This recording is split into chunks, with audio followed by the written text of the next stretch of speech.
आखिर रावण की बहन शूर्पणखा के साथ किसने किया था बलात्कार? दर्शक बंधु, वो स्त्री जो लंका की महारानी बन सकती थी, जो रावण जैसे महाबली की बहन थी, जिसके एक इशारे पर युगों तक युद्ध छिड़ सकते थे, उस स्त्री का नाम था शूर्पणखा। लेकिन अफसोस, इतिहास ने उसे महज एक हास्यास्पद पात्र बना दिया। एक राक्षसी, एक चंचल महिला, एक कामुक नारी, और कुछ नहीं। किंतु क्या किसी ने कभी उसकी आंखों में झांक कर देखा है? उस पीड़ा को महसूस किया है जिसे वो वर्षों से अपने सीने में दबाए हुए थी? क्या किसी ने सोचा कि जिस स्त्री ने लक्ष्मण से विवाह की इच्छा जताई, क्या वह वास्तव में प्रेम में पड़ी थी, या उस प्रेम की आड़ में वह किसी और गहरे दर्द से भाग रही थी? शूर्पणखा एक नाम नहीं, एक कहानी है। एक ऐसी कहानी जो कभी बताई नहीं गई, बस दबी रह गई रावण की वीर गाथाओं के नीचे। जब कोई स्त्री राक्षसी कहलाने लगती है तो समझिए संसार ने उसकी वेदना नहीं, केवल उसका रूप देखा है। उसे अपमानित किया गया, पर उसका अपराध क्या था? सौंदर्य की अभिलाषा या किसी पुरुष से प्रेम करने की इच्छा? क्या वह दोषी थी, या केवल वो शिकार बन गई एक ऐसे समाज की जहां स्त्रियों को बस अपनी मर्यादा में रहना होता है, और अगर वो उससे बाहर निकले तो उनके साथ जो होता है उसे न्याय कह दिया जाता है? लेकिन जो सबसे बड़ा प्रश्न है, जिसे आज तक किसी ने पूरी तरह उजागर नहीं किया, वो यह है कि शूर्पणखा की असली पीड़ा क्या थी। लक्ष्मण द्वारा नाक काटे जाने की घटना केवल उसकी कहानी का एक भाग है। उसे पहले भी उसके साथ कुछ ऐसा हुआ था जिसे वो किसी को बता नहीं सकी, और जिसके बाद वो कभी पहले जैसी नहीं रही। एक राज जो उसने अपनी आंखों में दबाकर रखा, एक ऐसा अपराध जिसे उसने सहा पर कभी किसी को बताने की हिम्मत नहीं की। आज हम उस मौन चीख को आवाज देने जा रहे हैं। आज हम जानेंगे कि रावण की बहन शूर्पणखा के साथ आखिर ऐसा कौन सा अमानवीय कृत्य हुआ था जिसे इतिहास ने छुपा लिया और जिसे युगों तक किसी ने उजागर नहीं किया। आज की कथा उस प्रश्न से शुरू होती है जो वर्षों से अधूरी है। आखिर शूर्पणखा का बलात्कार किसने किया था? दर्शक बंधु, आज हम इसी रहस्य को पूरे विस्तार से जानेंगे। तो चलिए एक कथा के माध्यम से इसकी पूरी सच्चाई जानेंगे। लेकिन आगे बढ़ने से पहले आपको बता दें कि रामायण में स्पष्ट कहा गया है कि कथा हो या सीख, अगर बीच में छोड़ दिया जाता है तो वह पाप की श्रेणी में आता है। तो आपसे निवेदन है कि वीडियो को अंत तक पूरा देखें, और अगर आप एक सनातनी हैं तो वीडियो को लाइक करके चैनल को सब्सक्राइब जरूर कर लें। तो चलिए कथा शुरू करते हैं। प्राचीन समय की बात है। एक पावन और दिव्य नगरी थी, नैनागढ़। यह नगर पर्वतों की गोद में बसा हुआ था और प्रकृति की गोद में खिलखिलाता था। उसी नगरी की परम सौंदर्यवती राजकुमारी थीं शीतल। उनमें ऐसी दिव्यता और शील था कि जैसे साक्षात देवी लक्ष्मी ही मनुष्य मात्र के रूप में अवतरित हुई हों। जब राजा प्रसेन का विवाह देवी शीतल से हुआ तो उन्होंने इसे अपने जीवन का सबसे बड़ा पुण्य फल समझा। शीतल जैसी पुण्यशालिनी पत्नी पाकर राजा का हृदय भाव विभोर हो गया। रानी शीतल के सौंदर्य और गुणों की कीर्ति दूर दूर तक फैल चुकी थी। कई राजा उनका वरण करना चाहते थे, परंतु रानी ने स्वयं हृदय से राजा प्रसेन को ही चुना था। जैसे भगवान श्री राम ने केवल माता सीता को वरण किया था, वैसे ही शीतल ने एक निष्ठा से प्रसेन को अपना परम धर्म समझा। शादी के बाद रानी शीतल ने नैनागढ़ में निवास आरंभ किया। रानी और राजा के बीच का प्रेम समय के साथ और भी प्रगाढ़ होता गया। 5 वर्ष मानो कुछ ही दिनों में बीत गए। इस दौरान उन्हें 2 पुत्र प्राप्त हुए, जैसे भगवान ने आशीर्वाद स्वरूप भेजे हों। परंतु समय एक समान नहीं रहता। रानी शीतल को अपने माता पिता की याद आई और वे राजा से अनुमति लेकर मायके चली गईं। वहां वे पूरे 10 महीने रहीं और फिर अपने नैनागढ़ लौट आईं। लौटने के 2 महीने बाद ही उन्हें पुनः पुत्र रत्न की प्राप्ति हुई। इस बात ने राजा के मन में संशय उत्पन्न कर दिया। उसे यह असंभव प्रतीत हुआ कि 10 महीने के बाद लौटने पर केवल 2 माह में रानी को संतान प्राप्त हो जाए। राजा का हृदय इस विचार से व्याकुल हो उठा, किंतु रानी की सुंदरता और अपने मोह ने उसे रोक लिया। उसने अपने संशय को छुपा लिया, जैसे कोई भक्त अपने मन के भ्रम को भगवत भक्ति से ढक देता है। परंतु राजा का मन अशांत रहा। वह रानी को बार बार कटु शब्द कहता, उसे उपेक्षा की दृष्टि से देखता और दूसरी रानी लाने की बात करता। रानी को चरित्रहीन कहकर अपमानित करता। लेकिन रानी शीतल, जिन्होंने पति को ही परमेश्वर माना था, उन्होंने कभी कठोर उत्तर नहीं दिया। वे केवल मधुर वाणी में समझाने का प्रयास करती कि बाम स्वामी, आप जिसे मेरा अपराध समझ रहे हैं वह केवल आपकी ही कीर्ति है। रानी ने राजा को उसकी ही स्मृतियां स्मरण कराईं। आप ही उस समय मेरे पिता के दरबार की एक नर्तकी के मोह में बंधे थे, जिनसे आप गुप्त रूप से मिला करते थे, और जब मैं मायके में थी तब भी आप उसी नर्तकी से मिलने गए थे। परंतु वह नर्तकी उस दिन रजस्वला थी और आपको मिलने योग्य नहीं थी, इसलिए उसने मेरे पास संदेश भेजा और मैंने एक पत्नी के धर्म का पालन करते हुए आपके समक्ष उसी रूप में उपस्थित होकर मौन धारण किया। आप अंधकार में मुझे पहचान न सके और मैं भी मौन रही। स्वामी, उस क्षण जो संतान प्राप्त हुई वह आपकी ही है, मेरा कोई पाप नहीं, केवल मौन और नारी धर्म का पालन है। परंतु राजा प्रसेन का क्रोधित मन उस सच्चाई को स्वीकार नहीं कर पाया। उसने रानी की बातें झूठ समझी और कहा, मैं राजा हूं, अनेक विवाह कर सकता हूं, परंतु तुम एक स्त्री हो, तुम्हें यह अधिकार नहीं। राजा को उस छोटे राजकुमार से भी स्नेह नहीं था, क्योंकि वह शारीरिक रूप से दुर्बल था, जबकि अन्य दो पुत्र हृष्टपुष्ट थे। यही भेदभाव धीरे धीरे और बढ़ता गया। राजा प्रसेन का मन अब रानी से हट चुका था। वह अब नर्तकियों की रंगशाला में रमण करने लगा और उनका नृत्य देखने में समय बिताने लगा। कभी शिकार, कभी बागीचे की सैर, यही उसके जीवन के सुख बन गए थे। राजा का प्रिय स्थान उसका दिव्य बगीचा था, जहां एक अद्भुत वृक्ष था। वह वृक्ष स्वर्ण फल देता था। ऐसा कहा जाता था कि यह वृक्ष उसके पूर्वजों ने वर्षों की तपस्या से प्राप्त किया था। नैनागढ़ जैसा पर्वतीय राज्य जहां आय के साधन सीमित थे, वहां यह वृक्ष वरदान था। प्रतिदिन 100 स्वर्ण फल देने वाला यह वृक्ष राज्य की समृद्धि का आधार बन चुका था। उसी के फलस्वरूप राजा प्रसेन प्रजा को भी यथेष्ट दान देता और राज्य के संचालन में कोई अभाव न आता। राजा ने इस दिव्य वृक्ष की सुरक्षा हेतु विशेष रूप से प्रशिक्षित सैनिकों को नियुक्त कर रखा था। वे रात दिन इस अमूल्य वृक्ष की रक्षा करते थे, जैसे कोई भक्त अपने आराध्य की सेवा में दिन रात लगा रहता हो। राजा के उस पावन उद्यान में जहां वह दिव्य वृक्ष स्थित था, वहां राजा, रानी और केवल विशेष रूप से नियुक्त सैनिकों को ही जाने की अनुमति थी।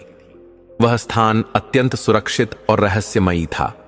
उस वृक्ष का रहस्य आम जन को ज्ञात न था, जैसे कोई तपस्वी अपने ध्यान का केंद्र किसी को प्रकट नहीं करता। राजा का राजकार्य सुखपूर्वक चल रहा था कि तभी एक दिन, जैसे कोई दैवी संकेत हो, एक विचित्र घटना घटित हो गई। एक सिपाही दौड़ता हुआ राजा के पास आया। उसका मुख भय और चिंता से व्याकुल था। वह बोला, महाराज, यह बहुत ही अद्भुत बात हो गई है। आपके उस दिव्य वृक्ष से एक स्वर्ण फल चोरी हो गया है।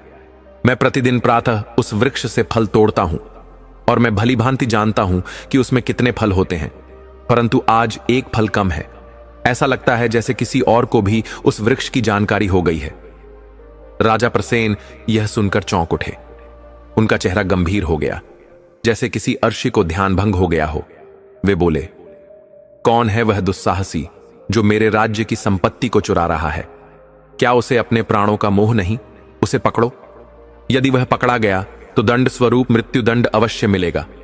उसी समय राजा के तीनों राजकुमार भी सभा में उपस्थित थे। बड़े राजकुमार ने श्रद्धा से कहा, पिताश्री, यदि आप आदेश दें तो मैं आज रात्रि को स्वयं पहरे पर जाऊं और उस चोर को पकड़ूं। यदि वह मिला तो मैं उसे समाप्त कर दूंगा। राजा बोले, पुत्र, तुम अवश्य जाओ, परंतु ध्यान रहे, उस चोर को मारना नहीं, उसे जीवित पकड़कर मेरे समक्ष लाना होगा। मैं स्वयं देखना चाहता हूं कि वह कौन है जो मेरे देवतुल्य वृक्ष से सोने का फल चुरा रहा है। मुझे विश्वास है कि तुम सफलता प्राप्त करोगे। बड़ा राजकुमार आदेश पाकर अत्यंत श्रद्धा भाव से बगीचे में गया। उसने सारी रात एक तपस्वी की भांति जागकर पेड़ की रक्षा की। वह एक क्षण को भी नहीं सोया, न हिला न थका, परंतु पूरी रात में कोई भी चोर वहां नहीं आया। जब सुबह हुई तो उसने चैन की सांस ली और सिपाही से कहा, अब तू फल तोड़ और मेरे साथ राजसभा चल। परंतु जैसे ही सिपाही ने फल गिना तो फिर एक फल कम निकला। बड़ा राजकुमार चकित रह गया। मैं तो एक क्षण को भी नहीं हटा। फिर यह कैसे हुआ? उसकी आंखों में संदेह और आश्चर्य तैर रहा था। मन में विचार आया, यह तो कोई चमत्कार है या फिर मेरी आंखों के सामने ही कोई अलौकिक शक्ति ने यह किया है। राजा के सामने जाकर उसने पूरी बात कही। पिताश्री, मैंने पूर्ण निष्ठा से पहरा दिया, वहां कोई जीव भी नहीं आया, फिर भी एक फल कम है। राजा बोले, नहीं पुत्र, यह वृक्ष कोई साधारण पेड़ नहीं है। वह किसी भूल के कारण फल देना बंद नहीं करेगा। यह कार्य अवश्य ही किसी रहस्यमयी और अत्यंत चतुर चोर का है। तभी मंझला राजकुमार बोला, पिताजी, आप स्वयं पहरे पर जाएंगे?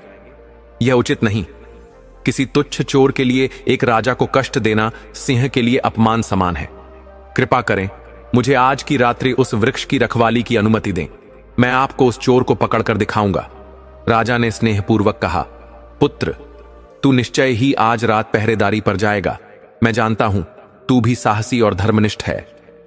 तब मंझला राजकुमार भी संकल्प पूर्वक उस दिव्य वृक्ष की रक्षा के लिए रात में वहां उपस्थित हो गया।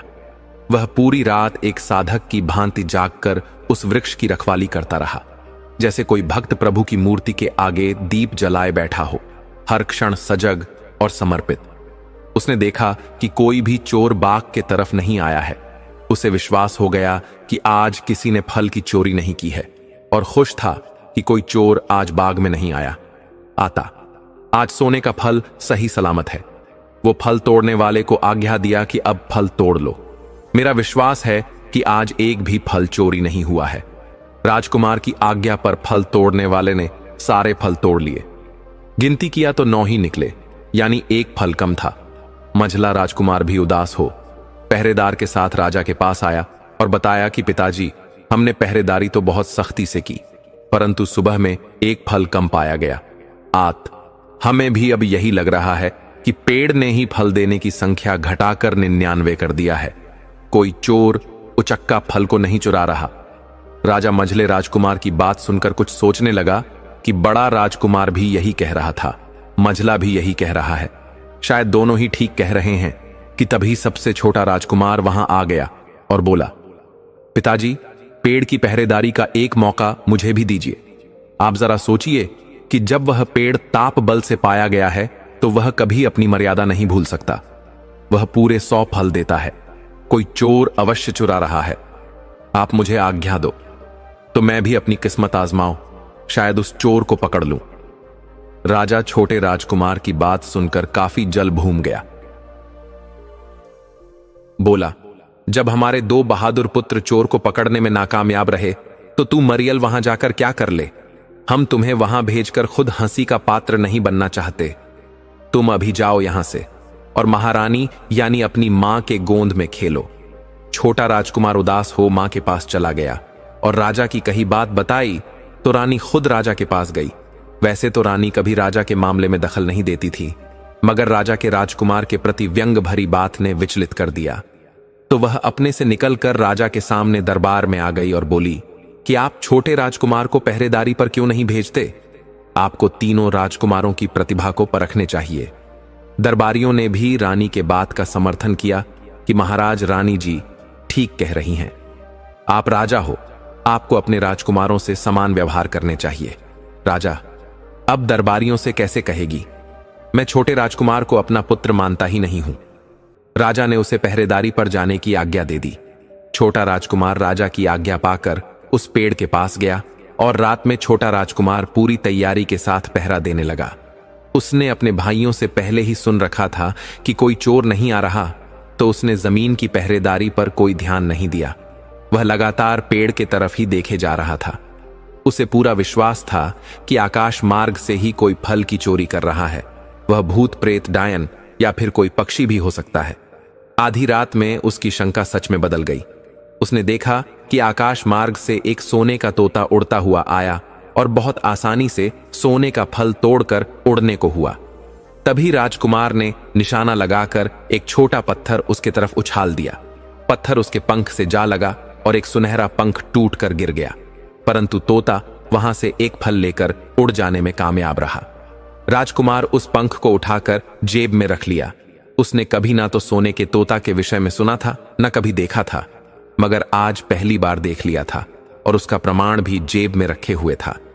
राजकुमार सुबह में 99 फल लेकर पहरे के साथ राजा के पास वापस आ गया। उसने राजा से बताया कि महाराज, चोर को देख लिया है। कोई मनुष्य नहीं बल्कि एक तोता है। अफसोस कि उसे पकड़ नहीं सका। वह तोता भी कोई साधारण तोता नहीं है, वह सोने के पंखों वाला तोता है। राजा बोला, क्या बकवास करते हो? कहीं सोने का भी तोता होता है? राजकुमार बोला, महाराज, मैं इसका प्रमाण भी साथ लाया हूं। उसने जेब से सोने का पंख निकालकर राजा को दे दिया। राजा आश्चर्यचकित हो देखने लगा। उसे पहली बार बेमन से ही दरबारियों के सामने छोटे राजकुमार की प्रशंसा करनी पड़ी। राजा बोला कि इतना सुंदर सोने का तोता आंखी रहता कहां है? उसे इस तरह जंगल में भटकने के बदले हमारे दरबार में होने चाहिए तथा हमारे दरबार की शोभा बढ़ानी चाहिए। वह हमारे बाग तक आता है तो अवश्य ही हमारे राज्य के जंगलों में रहता होगा। राजा प्रसेन बड़े राजकुमार को आदेश दिया कि तुम जाओ और सुनहरे तोते को पकड़कर दरबार में ले आओ। राजा की आज्ञा पाकर बड़ा राजकुमार तोते को ढूंढने जंगल में चल पड़ा। उसे जंगल में ढूंढने से कहीं भी सुनहरा तोता नहीं दिखा। जंगल में घूमते घूमते और पेड़ के ऊपर सोने का तोता तलाशते हुए उसे शाम हो गई। तभी सहसा उसे एक मृग दिखाई दिया तो सोचा कि तोता मुझे कहीं मिला नहीं, इस मृग का ही शिकार कर लेता हूं और अपने महल वापस लौट चलता हूं। खाली हाथ गया तो मेरी इंसल्ट हो जाएगी। पिताजी ऐसा सुंदर मृग देख हमारे ऊपर बहुत खुश होंगे। उसने मृग के ऊपर बाण चलाना चाहा, तभी मृग मनुष्य की तरह बोलने लगा। मृग बोला, राजकुमार, तुम मुझे मारने का विचार छोड़कर अपने काम पर ध्यान दो। तुम्हें जो काम मिला है उसे पूरा करो। मैं तुम्हें सुनहरे तोते के विषय में बता सकता हूं। राजकुमार बोला, तो जल्दी बताओ, मैं तुम्हें नहीं मरूंगा।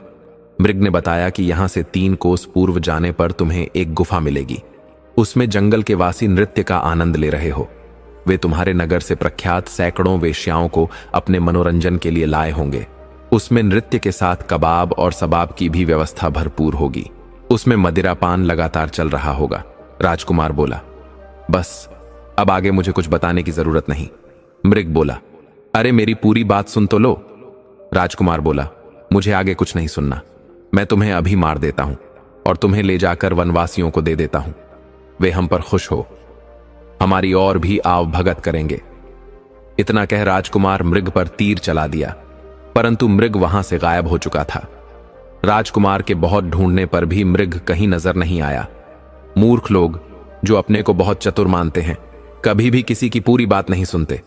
राजकुमार खाली हाथ ही गुफा की तरफ चल दिया। वहां पहुंचकर राजकुमार ने देखा कि मृग के बताए अनुसार ही सब कुछ हो रहा है। यहां शराब, कबाब और सबाब की भरपूर प्रबंध है। कोई किसी को रोक टोक भी नहीं रहा। तो राजकुमार उसी में शामिल हो गया और मंदिरा पीने के बाद राजा के आदेश को भूल गया कि राजा ने उसे सुनहरे सोने के तोता के खोज में भेजा था। वह भूल गया कि किस लिए चला था। उसे तो यहीं पर बहुत आनंद आ रहा था। उसे बिन मांगे सब कुछ मिल रहा था। सुंदरियां अपने हाथ से भोजन खिला रही थीं, मंदिरा पीला रही थी। उधर राज दरबार से गए हुए बड़े राजकुमार को जब 2 दिन बीत गया तो राजा थोड़ा चिंतित हुआ कि आखिर रखूं वापस क्यों नहीं आया। राजा अपने मंझले राजकुमार से कहा कि राजकुमार, तुम्हारा बड़ा भाई अब तक नहीं आया, जबकि ऊ से गए हुए 2 दिन बीत गए हैं। तुम अब 2 कार्य के लिए जंगल में जाओ। तुम सबसे पहले सुनहरे तोता के खोज के लिए और उसी में से थोड़ा वक्त निकालकर राजकुमार का पता लगाने के लिए जंगल में जाओ। जरूरत हो तो अपने साथ कुछ सैनिक भी ले सकते हो। मंत्री या सेनापति को भी साथ ले जा सकते हो। चाहो तो अपने साथ 200-400 सैनिक भी ले जा सकते हो मझला। राजकुमार बोला, पिताजी, आप भी क्या बात करते हैं? क्या मेरी वीरता पर आपको कोई शक है? राजा बोला, नहीं नहीं, मुझे तुम पर पूरा भरोसा है। तुम अकेले ही बड़ी से बड़ी समस्या का समाधान कर सकते हो। मंझला राजकुमार अपने बड़े भाई और सुनहरा तोते की खोज में चल दिया। उसे भी रास्ते में वही मृग मिल गया। मृग को देखते ही मंझला राजकुमार उसे मारने के लिए तीर धनुष उठाया। तभी मनुष्य की तरह बोल पड़ा, राजकुमार, मुझे मारने से तुम्हें कुछ हंसी नहीं होने वाला, बल्कि मैं जीते जी तुम्हारे बहुत काम आ सकता हूं। मंझला, राजकुमार बोला, बोलो, तुम मेरी किस तरह मदद कर सकते हो? तब मृग बोला, सबसे पहले तुम्हें तोते की खोज के विषय में बताता हूं। मृग ने बताया कि यहां से 3 कोस पूरब जाने पर तुम्हें एक गुफा मिलेगी। उसमें जंगल के बसी नृत्य का आनंद ले रहे होंगे। वे तुम्हारे नगर से सैकड़ों खूबसूरत वेश्याओं को अपने मनोरंजन के लिए लाए होंगे। उसमें नृत्य के साथ कबाब और सबाब की भी व्यवस्था भरपूर होगी। उसमें मदिरापान लगातार चल रहा होगा। मंझला राजकुमार बोला, बस मैं सब समझ गया, मुझे कुछ बताने की जरूरत नहीं है। मृग बोला, राजकुमार, तुम अपने बड़े भाई की तरह गलती मत करो। मेरी पूरी बात सुन लो। तुम एक राजकुमार हो, कल के भावी राजा हो। तुम्हें अपनी प्रजा में किसी विवाद पर न्याय देना पड़ सकता है। तो तुम अधूरी बात सुनकर कैसे फैसला कर सकते हो? मनुष्य को कोई भी कार्य करने से पहले, कुछ सीखने से पहले किसी की सलाह पूर्ण रूप से सुन लेने चाहिए। मंझला राजकुमार बोला, मुझे तेरे उपदेश नहीं सुनने, कुछ सुनाने के लिए तुम्हें मैं जिंदा ही नहीं छोड़ूंगा।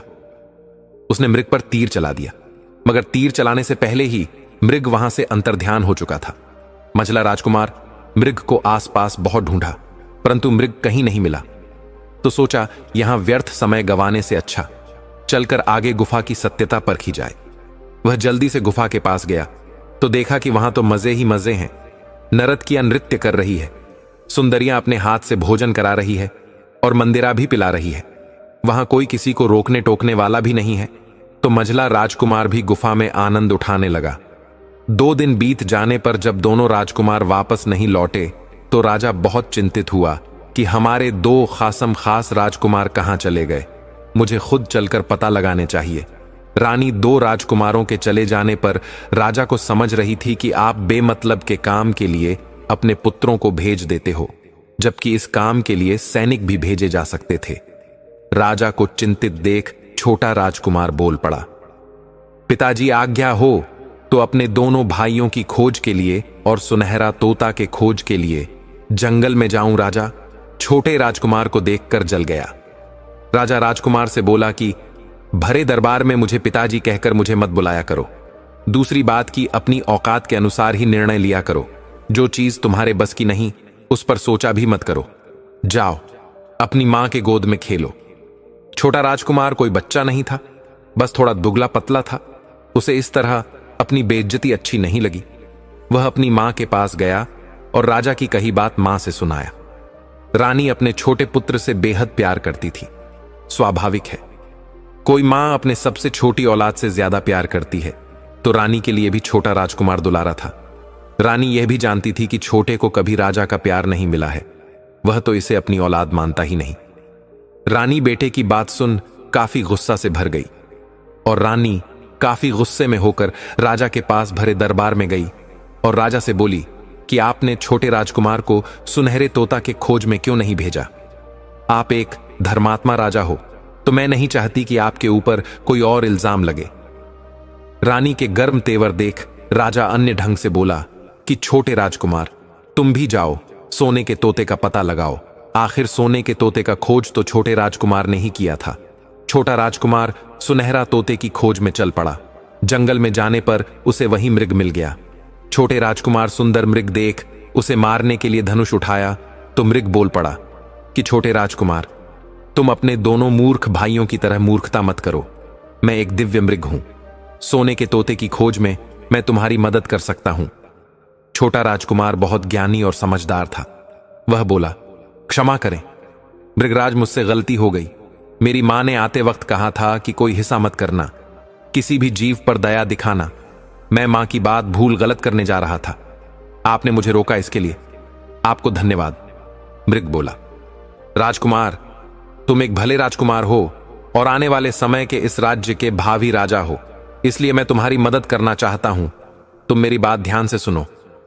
मृग ने बताया कि यहां से 3 कोस दक्षिण दिशा में जाने पर तुम्हें एक गुफा मिलेगी। उसमें जंगल के वासी नृत्य का आनंद ले रहे होंगे। वे तुम्हारे नगर से सैकड़ों वेश्याओं को अपने मनोरंजन के लिए लाए होंगे। उसमें नृत्य के साथ कबाब और सबाब की भी व्यवस्था भरपूर होगी। उसमें मदपान लगातार चल रहा होगा, परंतु तुम्हें वहां ना तो रुकना है ना उधर देखना है। तुम आगे बढ़ते जाओगे। 1 कोस आगे जाने पर तुम्हें दूसरी एक गुफा मिलेगी। उसी में तुम्हें प्रवेश कर जाना है। गुफा लंबी होगी तो तुम इस बात से घबराना नहीं। गुफा के उस पार चले जाना। गुफा के पार करते ही तुम्हें एक अलग दुनिया मिलेगी। इस वक्त वहां रात का समय हो गया होगा, सभी खा पीकर सो गए होंगे। तुम निडर होकर राजमहल में प्रवेश कर जाना। सामने ही पिंजरा में एक सुनहरा तोता झूल रहा होगा। तुम बेधड़क पिंजरे को लेकर उस महल से बाहर निकल जाना। तोता तुम्हें बहुत भरमाने की कोशिश भी करेगा। वहां बहुत से पिंजरे भी पड़े होंगे। तोता कभी बोलेगा कि मुझे सोने की पिंजरे में ले चलो, कभी कहेगा चांदी के पिंजरे में मुझे ले चलो, कभी कहेगा हीरा जड़ित पिंजरे में ले चलो, कभी कहेगा लोहे का पिंजरा ही ठीक रहेगा, कभी कहेगा कि काष्ठ के पिंजरा में मुझे ले चलो। परंतु तुम तोते के बात को अनदेखा कर देना। उसके बात को इस तरह अनदेखा करना जैसी से तुम बहरे हो, कुछ सुन ही नहीं रहे हो। अब तुम बिल मत करो, जाओ और अपना काम सफलतापूर्वक करके आओ। छोटा राजकुमार मृग की बात मान वहां से चल पड़ा। उसे रास्ते में वह गुफा मिली जहां से नाच गान की बहुत सुनहरी मधुर आवाज आ रही थी, परंतु छोटे राजकुमार ने उस तरफ ध्यान ही नहीं दिया। वह मृग के कहे अनुसार आगे बढ़ गया। आगे चलने पर उसे और एक गुफा मिली, उसमें वह प्रवेश कर गया। उस पार जाने पर सचमुच एक अलग दुनिया थी। सामने एक बहुत बड़ा राजा का महल खड़ा था। राजकुमार उसमें प्रवेश कर गया। वहां बहुत से पहरेदार पहरा दे रहे थे, परंतु राजकुमार को किसी ने नहीं रोका। राजकुमार को ताज्जुब हुआ कि यहां तो कोई रोक टोक भी नहीं है। राजकुमार राजमहल के अंदर उस तोते तक पहुंच गया जहां वह एक पिंजरे में लटक रहा था। राजकुमार उस सुनहरा तोता को देखते ही पहचान गया कि यही वह तोता है जो हमारे बाग से फल चोरी कर लाया था। राजकुमार ने बिना देरी किए पिंजरे को उठाया और बाहर चल दिया। तोता राजकुमार से बोला, राजकुमार आप भी क्या गजब करते हो? अरे जब मुझे साथ ले जाने के लिए आए हो तो इस टूटे पिंजरे में लेकर जाओगे? अरे यहां बहुत से सुंदर पिंजरे पड़े हैं, किसी एक में रखकर ले चलो। राजकुमार बोला, नहीं नहीं, मैं तुम्हारी बात नहीं मान सकता। तोता बोला, अच्छा तो तुम उस धोखेबाज मृग की बातों में आ गए हो। अरे वह बहुत लोगों को मुश्किल में डाल दिया है। तुम अपने दिमाग से सोच कर काम करो। जरा सोचो कि जब किसी बहू बेटी की विदाई होती है तो क्या पुराने कपड़ों में जाती है? पालकी घर में रहते हुए क्या पैदल जाती है? इस वक्त तुम समझो कि मेरी विदाई कराने आए हो तो मुझे सोने के पिंजरा नहीं तो चांदी के ही पिंजरे में ले चलो। यहां हीरे के भी पिंजरे भरे पड़े हैं, और सबसे बड़ी बात कि मेरी भी इच्छा है कि तुम्हारे साथ चलूं, और मैं जब खुद तुम्हारे साथ चलने को तैयार हूं तो डर किस लिए रहे हो? राजकुमार को लगा कि तोता शायद ठीक कह रहा है, हमें चांदी के पिंजरे में ही इसे ले जाना चाहिए। राजकुमार ने जो ही पुराने पिंजरे से तोते को निकाल चांदी के पिंजरे में डाला, तोता जोर जोर से चिल्लाने लगा, बचाओ बचाओ, मुझे डाकू चुरा कर ली जा रहा है। तोते की आवाज सुनने पहरेदार सजग हो गए और राजकुमार को बंदी बना लिया। राजकुमार अपनी बेवकूफी पर पछता रहा था कि मृग ने बार बार चेताया था कि तोते की बात मत मानना, मगर मैं कितना मूर्ख हूं, उसकी बातों में आ गया। जब सुबह हुई तो तोता चोरी के जुर्म में राजकुमार को राजा के सामने पेश किया गया। राजा बोला, तुम कौन हो और क्यों तोता की चोरी करना चाहते थे? राजकुमार बोला कि मैं राजा प्रसन्न का छोटा राजकुमार हूं और आपके दरबार से सोना का तोता चोरी करने आया था। राजा बोला, तुम्हें शायद नहीं पता कि हमारे राज्य में चोरी करने की सजा सिर्फ मौत है, और हम तुम्हें अभी फांसी की सजा की हुक्म दे सकते हैं, परंतु यह जानते हुए कि तुम एक राजकुमार हो तो हम तुम्हारी सजा माफ करने पर भी विचार कर सकते हैं, और हम माफ भी कर सकते हैं, परंतु इसके लिए तुम्हें एक काम करना होगा। यहां से 50 कोस दूर एक राजा राज करता है, उसके पास एक सोने का घोड़ा है। उस घोड़े की चाल ऐसी है कि जमीन पर नहीं चलता, वह उड़ता हुआ वायु बग से एक क्षण में आंखों से ओझा हो जाता है। उस पर सवारी करने वाले को ना तो कोई मनुष्य पकड़ सकता है, ना कोई घोड़ा, ना कोई और चीज, उसे ना तो कोई दैत्य या राक्षस नुकसान पहुंचा सकते हैं। तुम्हें उस घोड़े को चुरा कर मेरे लिए मेरे पास लाना होगा। अगर तुम्हें अपनी जिंदगी प्यारी है तो जाओ और उस घोड़े को ले आओ। हां, तुम भूल कर भी भागने की कोशिश मत करना, क्योंकि तुम अब अपनी दुनिया में नहीं हो। यहां तुम्हारे पिता प्रसन्न का राज नहीं चलता। तुम्हें अपने पिता के दुनिया में जाने के लिए गुफा पार करनी होगी, और इस वक्त गुफा के दरवाजे पर हमारे एक सैनिक पहरा दे रहे हैं।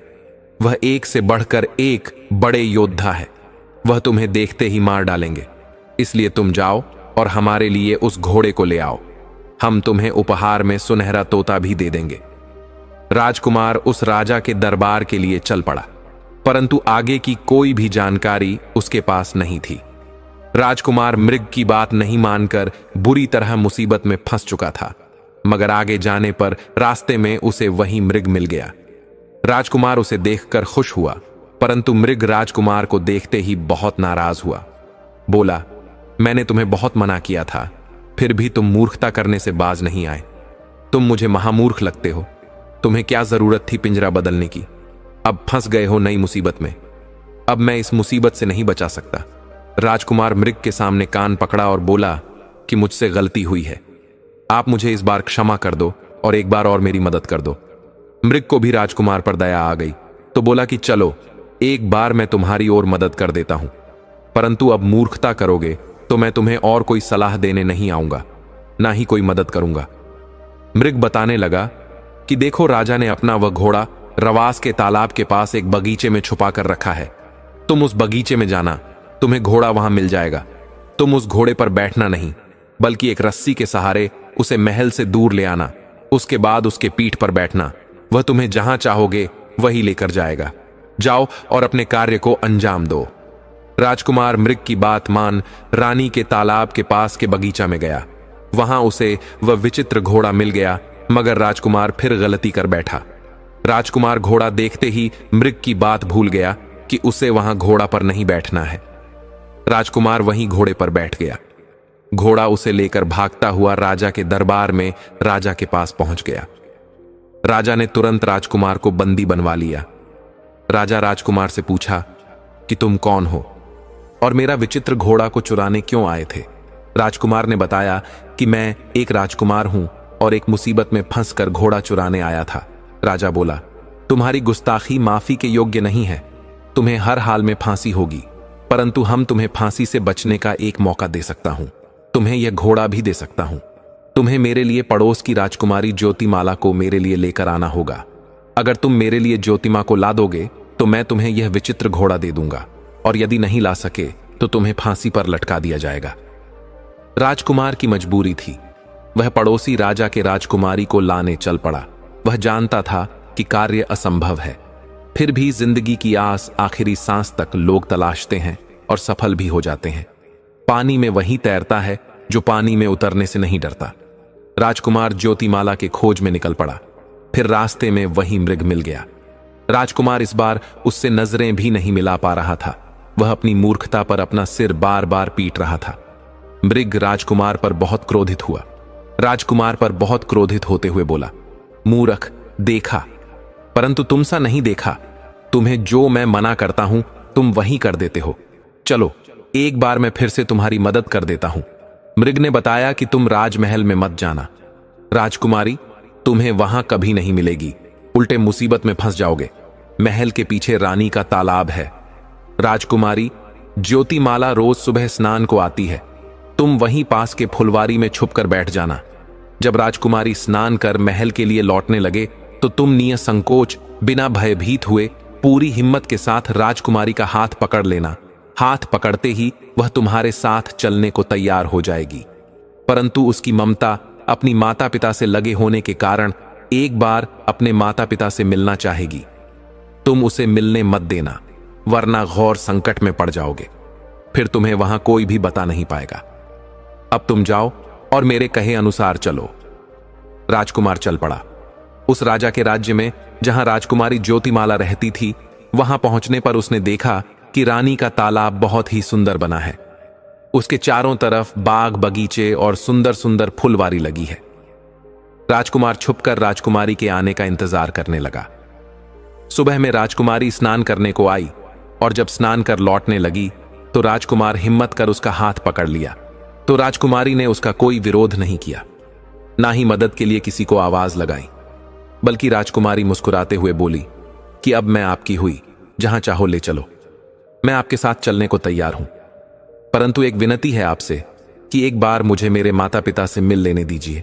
मेरे माता पिता के आण हैं, मेरे ऊपर उनसे एक बार आशीर्वाद ले लूं तो आपके साथ चलूं। राजकुमार बोला, चालाकी मत दिखाओ, मुझको मुसीबत में डालना चाहती हो।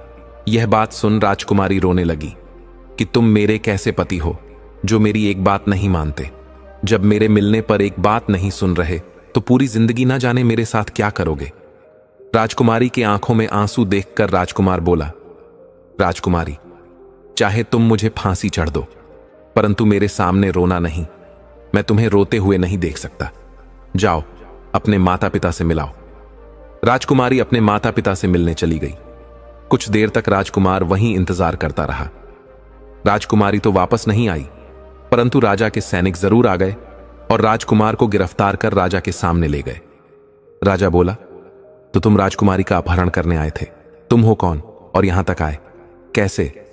राजकुमार ने बताया कि मैं एक राजकुमार हूं और लगातार मुसीबत में फंसता चला जा रहा हूं।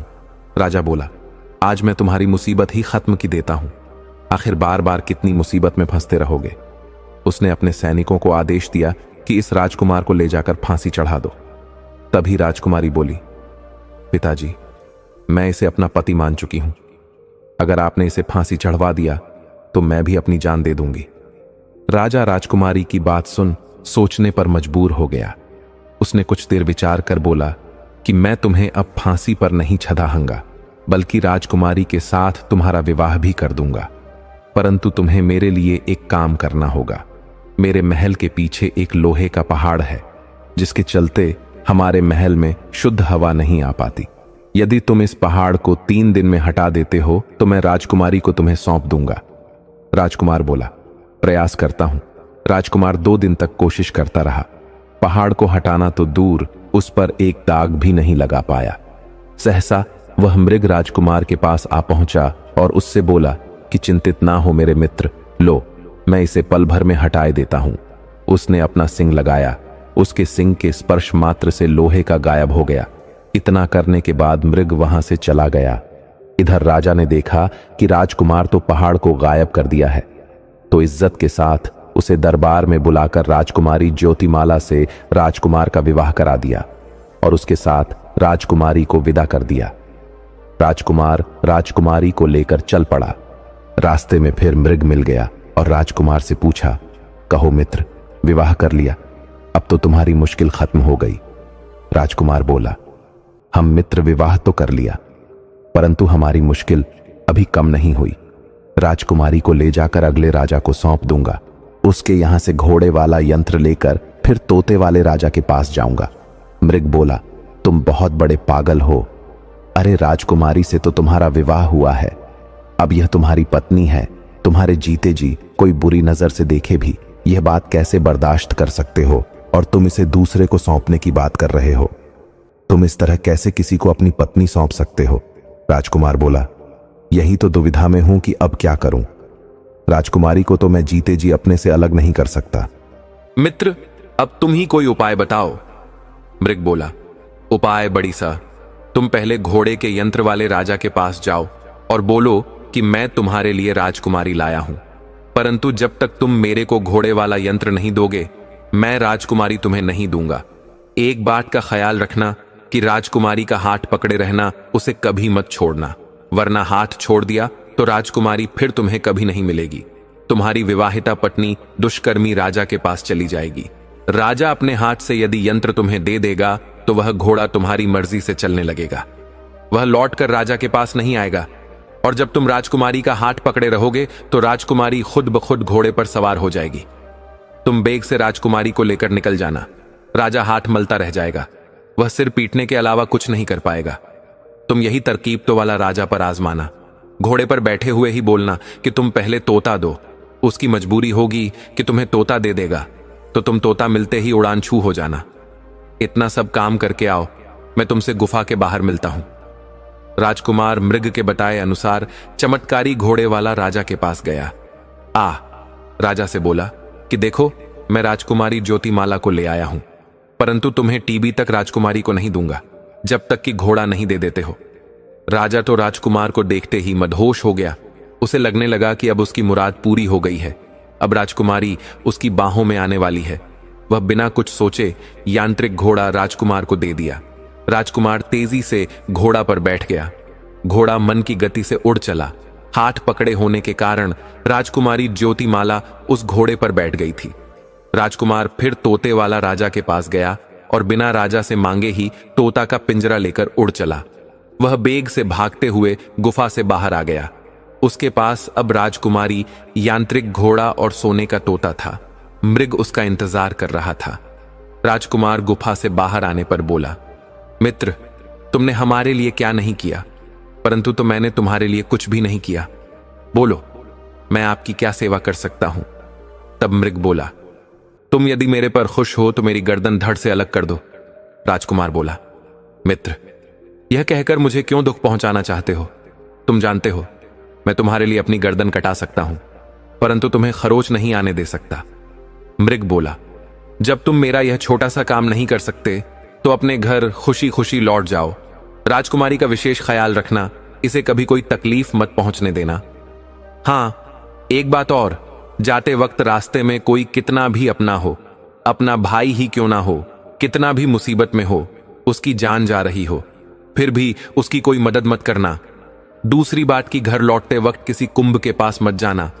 राजकुमार मृग से वादा किया कि आपकी बात का पूरा ख्याल रखूंगा। वह अपनी पत्नी, यांत्रिक घोड़ा और तोता को लेकर आगे बढ़ रहा था कि देखा कि उसके दोनों भाइयों को जंगलवासी फांसी पर लटकाने ले जा रहे हैं। राजकुमार जब वहां रुककर देखने लगा तो राजकुमारी ज्योतिमाला ने आगाह किया कि आपको मृग की बातों का ध्यान रखना चाहिए।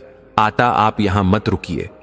राजकुमार बोला, राजकुमारी, ये जो फांसी चढ़ने जा रहे हैं, यह दोनों मेरे भाई हैं। मैं अपनी आंखों के सामने फांसी चढ़ते इन्हें कैसे देख सकता हूं?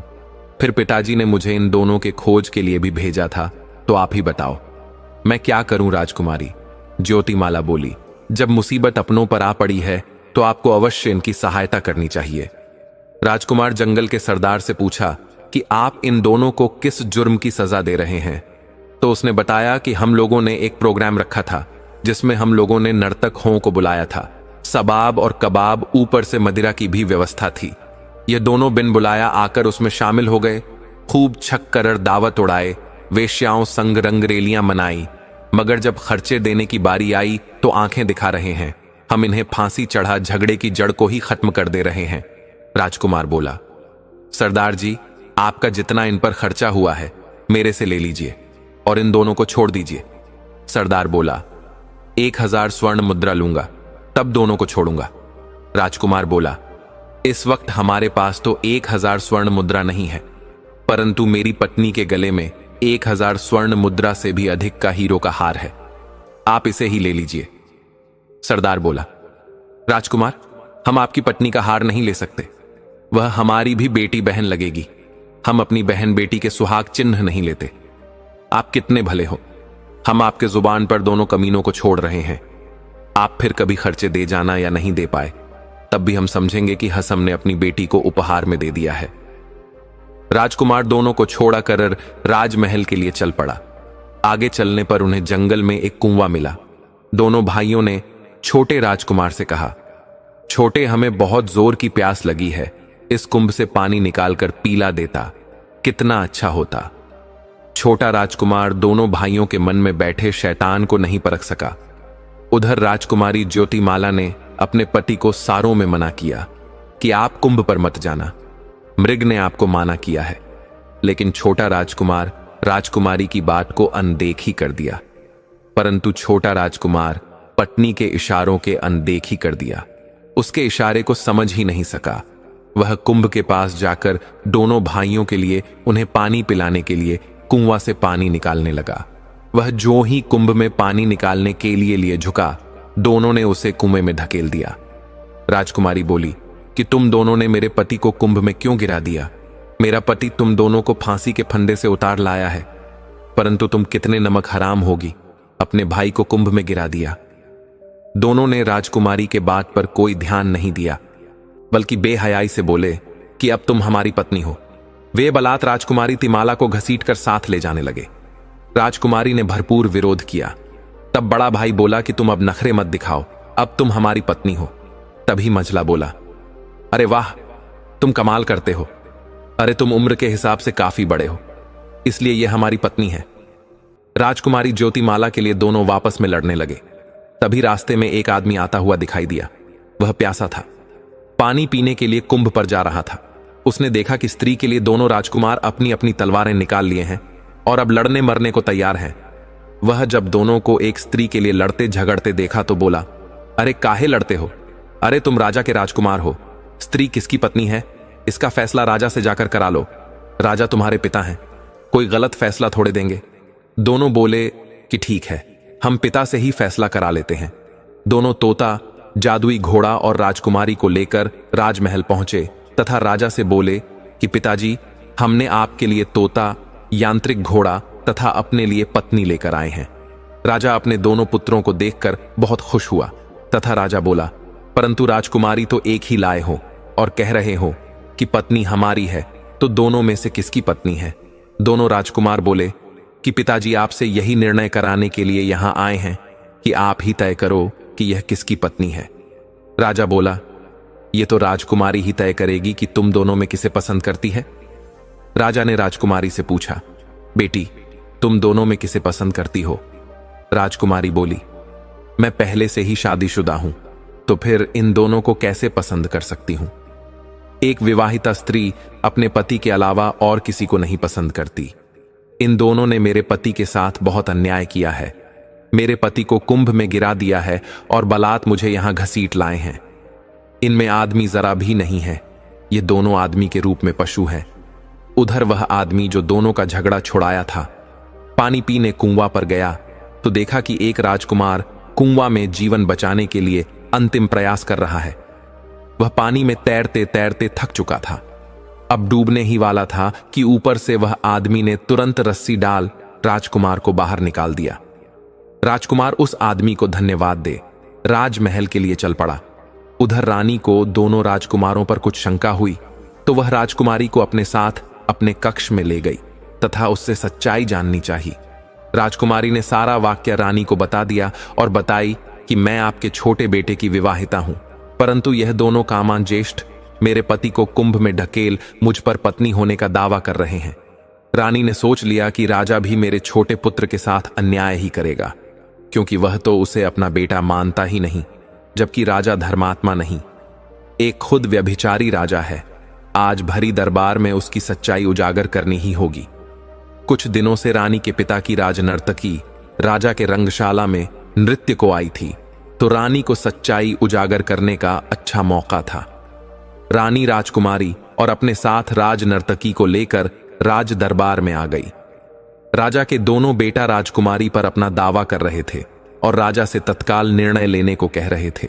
रानी बीच में बोल पड़ी कि राजा धर्मात्मा राजा नहीं है, यह किसी के साथ न्याय कर ही नहीं सकते। राजा बोला, रानी तुम यह क्या कह रही हो? रानी बोली, मैं ठीक कह रही हूं। आपका संबंध अनैतिक तरीके से इस नर्तकी के साथ रहा है, तो आप धर्मात्मा कैसे हुए? और रही बात 12 महीने बाद छोटे राजकुमार के जन्म की, तो यह नर्तकी बताएगी कि मैंने 12 महीने बाद नहीं बल्कि 9वें महीने में आपके पुत्र को जन्म दिया था। राजा आश्चर्य से नर्तकी की तरफ देखने लगा। तब नर्तकी ने बताया कि महाराज रानी आपके और हमारे संबंध को जानती थी, और जब आप रानी से 12 महीने के लिए दूर थे फिर भी मुझसे मिलने हर महीने आया करते थे। उस दौरान मैंने अपने बदले एक बार नहीं 3 बार रानी को आपके पास भेजा था। छोटा राजकुमार किसी और का नहीं, आपका बेटा है। रानी एक पतिव्रता स्त्री है, अपने पति के सुख के लिए अपनी आंखें बंद कर ली थीं, और आप व्यभिचारी होकर भी धर्मात्मा बने बैठे थे। आपके दोनों राजकुमार भी आपके राह पर चल पड़े हैं, अपने छोटे भाई की पत्नी पर अपनी पत्नी होने का दावा कर रहे हैं।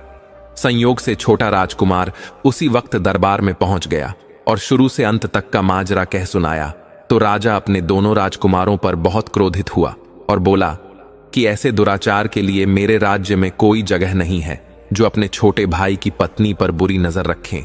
वह राजा बनने के लायक नहीं है।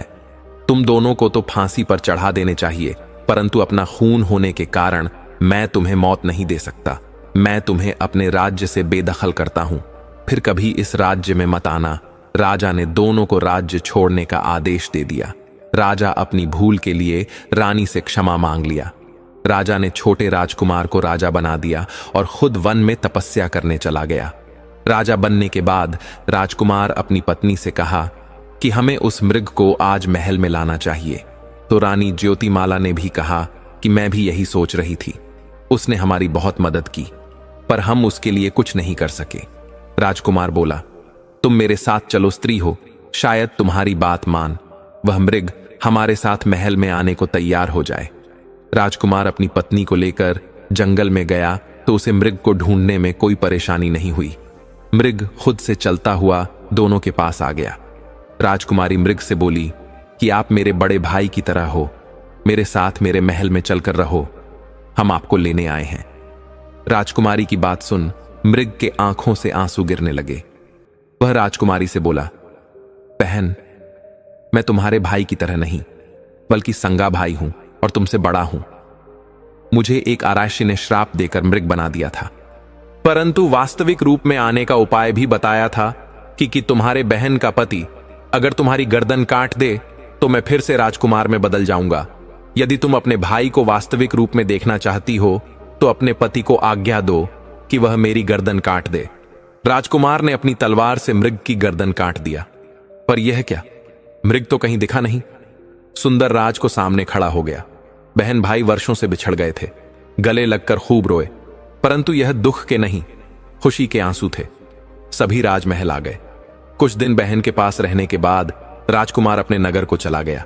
दर्शक बंधु कथा अभी यहीं खत्म नहीं होती। अभी हम ये भी जानेंगे आखिर रावण की बहन शूर्पणखा के साथ किसने किया था संभोग, क्या थी इसके पीछे की सच्चाई।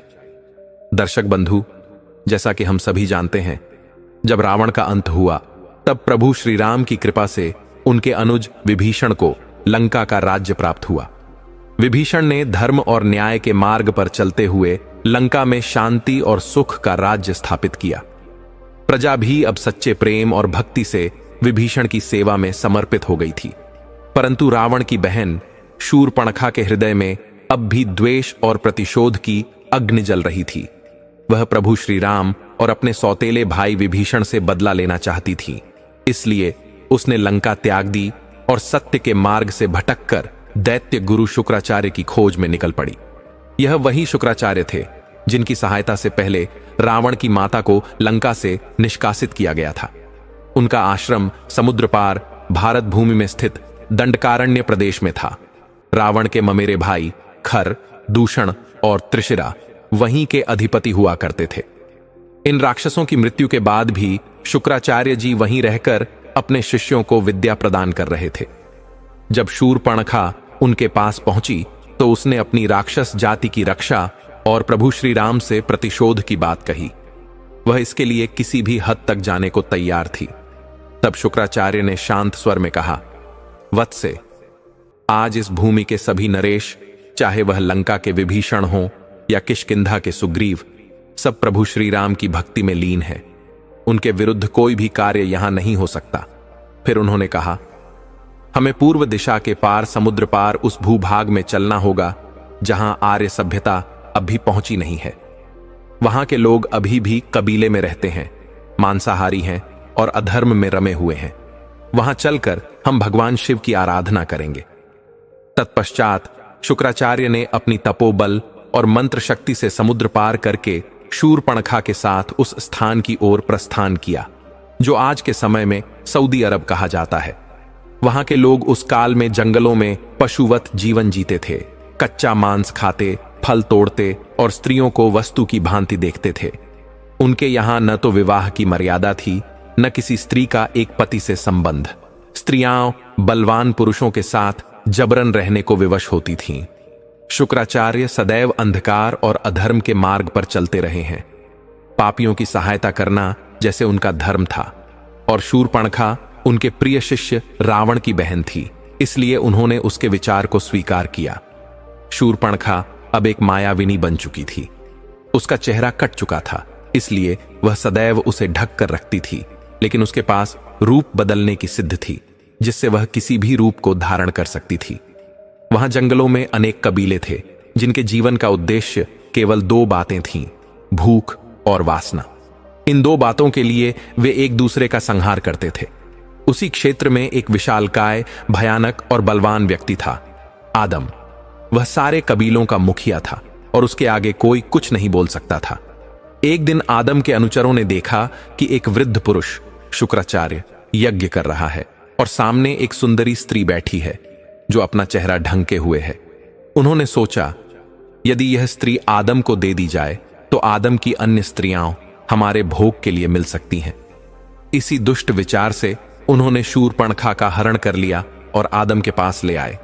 मुखिया आदम ने शूरपणखा से अपने पशुवत मन की इच्छा प्रकट की। शूरपणखा जानती थी कि शक्तिशाली पुरुष को कैसे वश में करना है। उसने उसे माया से मोहित कर दिया और कहा कि यदि उसे प्राप्त करना है तो पहले दैत्य गुरु की अनुमति लेनी होगी। शुक्राचार्य ने उस विवाह की अनुमति दे दी, क्योंकि यह उसी अंधकार की दिशा में एक और कदम था जिस ओर वह स्वयं भी बढ़ चुके थे। आदम नामक बलशाली मुखिया के समक्ष शूरपणखा ने एक शर्त रखी कि यदि वह उससे विवाह करता है तो उसे अयोध्यापति श्री राम, किष्किंधापति सुग्रीव, भक्त हनुमान और अंगद जैसे प्रभु श्री राम के सेवकों का अंत करके रावण का प्रतिशोध लेना होगा। साथ ही यदि कभी आदम की अन्य पत्नियों के कारण शूरपणखा को उससे अलग होना पड़े तो किष्किंधा सहित संपूर्ण अयोध्या की संपत्ति उसे सौंपनी होगी। इन दोनों शर्तों को लिखित प्रमाण के रूप में स्वीकार किया गया। फिर उनके विवाह की रस्में कबीले की परंपरा के अनुसार पूरी हुई।